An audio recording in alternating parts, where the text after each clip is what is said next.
FSN Radio. It's all about what's next. Go to financialsurvivalnetwork.com and sign up for your free weekly newsletter. You'll also get 3 free reports. The Financial Survival Network.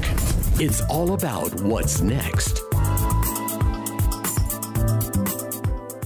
Financial Survival Network is brought to you today by Orin Resources, a junior exploration company with the appetite of a major. It's hot on the trail of the next globally significant discovery, creating enormous potential upside for you, the shareholder. Orin is one of the most aggressive exploration companies pursuing high-grade, scalable gold and copper deposits and has a premier 7-project portfolio, including its 2 flagships, Committee Bay in the Arctic and Sombrero in Peru. Orin's unparalleled technical team and highly experienced management has a history of success in advancing and monetizing exploration assets. No wonder Orin's been called one of the best in the junior exploration sector. Orin trades on the TSX and the NYSE under AUG. To learn more, go to orinresources.com. That's AURYN resources.com. The Financial Survival Network. It's all about what's next. Welcome. You are listening to the Financial Survival Network. I'm Kerry Lutz. It's 2/13/19, February, almost half over. Remember, it's that short, silly little month. They only gave it 28 days, 29 days for the leap year. So if you're wondering why time is going by so quickly, just talk to the people that created the calendar. Anyways, we invite you to be a part of the show. So we'll be talking about the trade deal, the budget deal, the debt ceiling coming up, and we'll also be talking about cryptocurrencies. Ed, welcome back. Thanks for having me. How are you doing today? All right. So what's going on here with this trade deal? We've got the makings apparently of a trade deal coming up with China. You think it's going to happen? The expectations are pretty high that we're not going to see the tariffs increased. We're going to have some type of positive spin at the end of the week and hopefully see a set date as far as Xi and Trump meeting in the middle of March.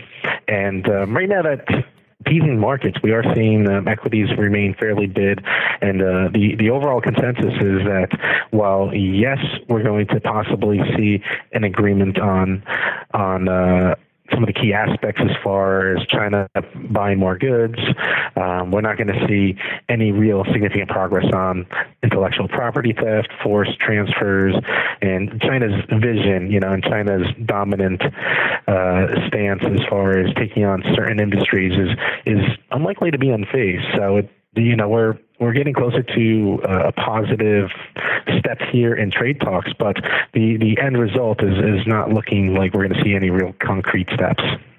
Mm-hmm. So there'll just be a deferral of additional tariffs and not the removal, although China appears to be pledging to purchase substantially more American goods, particularly energy. They appear to be allowing joint ventures where the foreign company will be allowed to be the majority shareholder, so that might get rid of the technology transfer. It appears there's some movement from China. We don't know exactly what, and we won't know until the outline of a deal has been proposed, right? Exactly. But the end takeaway is that the U.S. economy is likely going to see a nice bump up here because the U.S. situation is going to greatly improve. So when you take a look at where we were with the last administration to where we are now, as far as on talks on trade, the U.S. is going to sell more soybeans. They're going to have more energy be bought from us. And you're going to see, yes, that improvement. American businesses are going to be able to have a little bit more success in getting situated and hopefully in keeping their property rights as far as on the technology side. So it's not going to be a completely slam dunk on some of those key core issues, but it's going to be a lot better than what it was. And I think that once the markets are able to kind of move beyond that, that's going to be very positive for not just the U.S., but also China, too. As you can see, their GDP has been falling off a cliff. It's still growing near 6%, but nowhere near the growth that they were getting used to. Yeah, and if you look at, there's a company that's been in the news and has been all but decimated or greatly diminished by U.S. policies, both on intellectual theft, on spying charges, etc. I'm talking about Huawei Device Company, largest cell phone manufacturer, device manufacturer in China, and it's been decimated by executives being arrested in Canada and around the world. It's a global spy ring, effectively, from what they've been telling us. So maybe this was a shot across China's bow, saying, we did it to them. Don't think we won't do it to others. If you don't play ball, this is what you have to look forward to. Maybe there was a lesson there. It was the ace up the sleeve for the Americas. They really had a stronger leverage in these talks, and Huawei is a very dominant player in that industry. And as you know, like when you take a look at their growth, as far as it's hard not to talk about Apple when you talk about Huawei, and they are dominating the smartphone market in China. They just that IDC report kind of highlighted as much as all the struggles they're having as far as on that the management side and the slowing growth. As far as their success in China, it's still pretty strong. They saw their smartphone sales growth by over 20%, while Apple's fell by 20%. So you're going to see most likely the Huawei story go away, or they're if the U.S. gets what they want from the trade talks. That's kind of like the expected outcome. And in the end, it will be kind of business as usual for them, but they're going to, have to, play fair. And you'll also see this could also be a very positive story for like Cisco. Cisco was benefiting a lot from the struggles that Huawei was having as far as the sanctions and the inability to really do business in the U.S. So there's a lot of good stories that are going to come possibly for some of the companies domestically, but then also abroad too. We're going to see the battle for the smartphones intensify. Price reductions are going to likely be the key story for Apple, and you're going to have a wide range of drivers for these various markets, and it's ultimately going to be better for competition, and hopefully we could just see more normal trading based off of innovation and new ideas driving the markets. Yeah. So what's going to happen with the budget deal? Are we going to see another government shutdown? And we got a debt ceiling coming up because we just crossed $22 trillion. What's going on here? The budget deal is finally almost behind us. It's pretty apparent that the president is going to sign on what the Republicans and Democrats have agreed upon, and we won't have to revisit this most likely until September 19th. So that's what this funding is going to be good for. And as far as the talks regarding the border security funding, the president might invoke his emergency powers to get the rest of the funding that he wanted. That's neither here nor there. It is critical for this administration to move beyond this government shutdown risk, as then it opens the door for focusing on other things, as kind of hinted towards, like the debt ceiling negotiations are going to be important, but they're also going to want to have progress possibly on an infrastructure deal. I think that is the best case for them to put their efforts into something that could get that Democratic support as well. There's just too much. Politics are likely going to prevent anything else of substance being pushed through. But if the president does want to have deliver strong economic growth for the U.S., the infrastructure deal would be the biggest option for him. So the debt ceiling is going to be a big headache as we'll see talks on that ramp up over the next few weeks. It's going to be ugly, and we're it'll maybe bring us flashbacks of 2013 when Congress, they were at risk of not raising the limit then, and it will be long drawn out. It's going to be political. It's going to be very, party lines are going to hold here, and eventually, the lawmakers will have to, agree upon on doing something, but it'll be kind of another political headache for market players. Yeah. So what do you think we're looking at here? Eventually, stuff is going to continue on the way it was continuing, right? Are we really going to see that much different? Not much. I mean, we have seen the national debt, rise to $22 trillion now, and it's had over a $2 trillion increase over the last 18 months. So you're going to want to see some responsibility and not letting this continue to grow at that rapid pace. And we are going to see cuts. We are going to have to see a traditional fiscally conservative approach to this, and that's something that I think that both sides will be able to agree upon. They'll disagree on where the cuts should be implemented, and that's where things will get ugly. But I think that everyone knows that you can't be reckless with that, and that's an area that you'll hear more from the rating agencies and other key economists to highlight that, and it's likely to be a risk. Is it something that will derail the other drivers for the stock market and the financial markets? Not likely, but something you will have to pay close attention to, because if we do see things really fall apart, you will see risk aversion really take accelerate and really possibly provide us with some of those major sell-offs. Well, we'll see. So you think the market, I mean, it's been pretty strong. It's made a nice recovery in January. If you believe in the so-called January effect, then you got to be pretty happy, right? I mean, it's getting back up to 26,000, close to it. It's 25.5 right now as we speak. What do you think it's going to be? That's a great question. So one of the key things, and when we take a look at how the market behaved over, let's say, the last couple of months, we had that December sell-off, and there were three real drivers for that sell-off. We had the Fed's policy mistake, we had the government shutdown, and we had the trade war. And really, for the most part, two of those are going to go away, and the third one is looking pretty positive.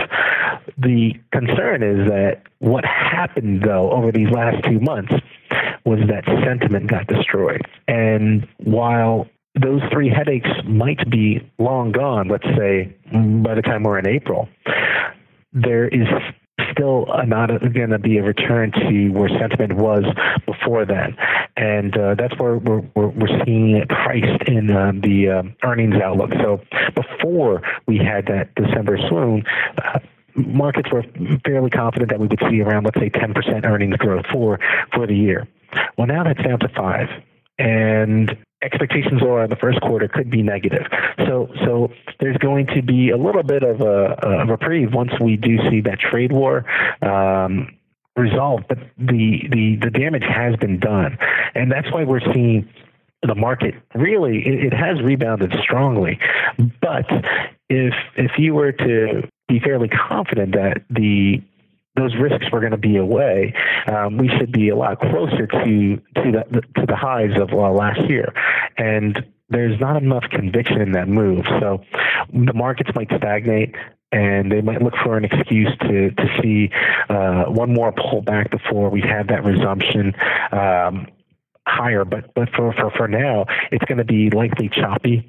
And the strength of the U.S. economy does appear sound.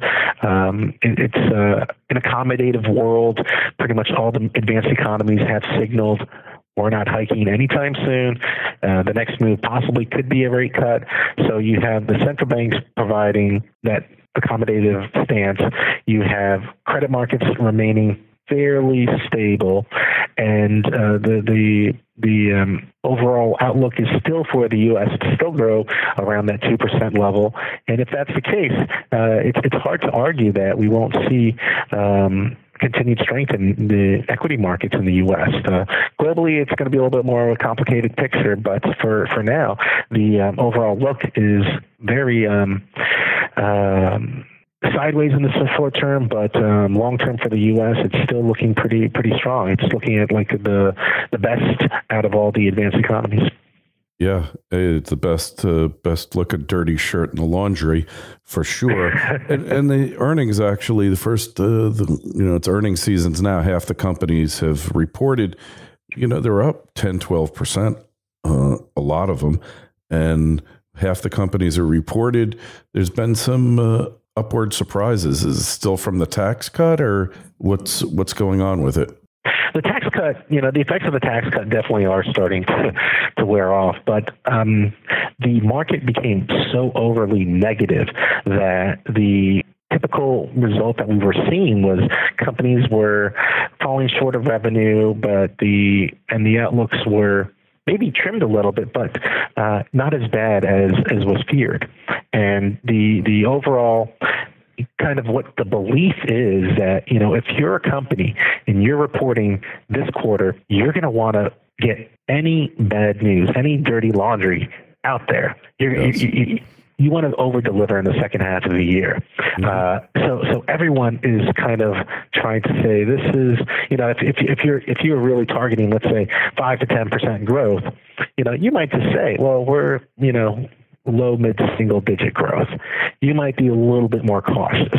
And that's what kind of everyone was thinking, that everyone is just going to be a little bit more negative this go around.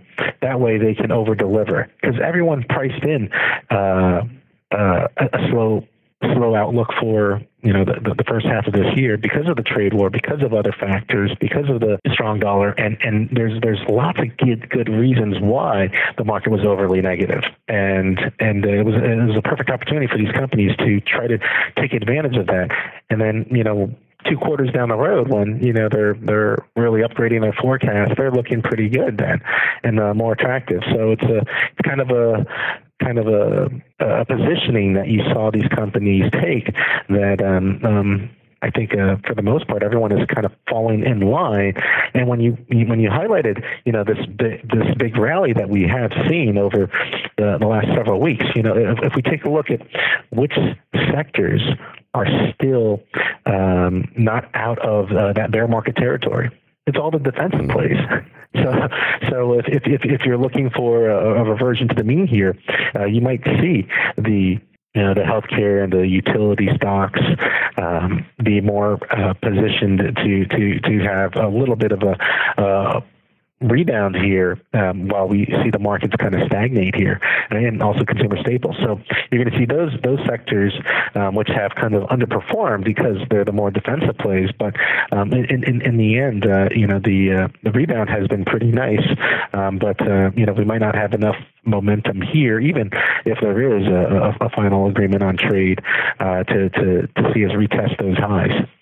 Yeah, well, definitely interesting times ahead here. So what are you supposed to do to, how are you, the investor, going to handle this? That's what I'd like to know. What do you do? What's the solution here, Ed? Well, I think one thing that everyone would need to assess is, depending on your exposure to the market, if let's say you're more of a longer term investor, there's a good opportunity that we could see some further weakness here as this rally kind of stalls here, and we're going to see that sluggish growth remain in place for maybe for first quarter and possibly the second quarter.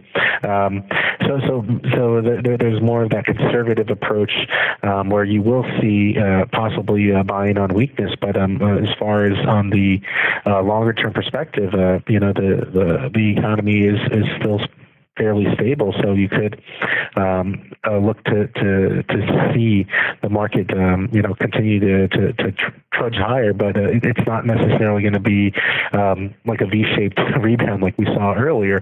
It's going to be a slow grind, and there are risks globally. Europe is extremely weak right now. That you might see a little bit more of that slower global growth concerns weigh down on some of these larger companies. So you might look more domestically to the smaller mid-cap size companies. Interesting. Well, sounds like interesting times ahead. Hey, Ed, we got to run now. We want to find out more about you, connect with you on the web. Where do we go? So you can go to Orlando.com, and all the analysis that I provide on a daily basis is also on MarketPulse.com. All right, MarketPulse.com. Great. We'll have a link to it in the show notes to this interview on Financial Survival Network. Invite your emails, kl@kerrylutz.com.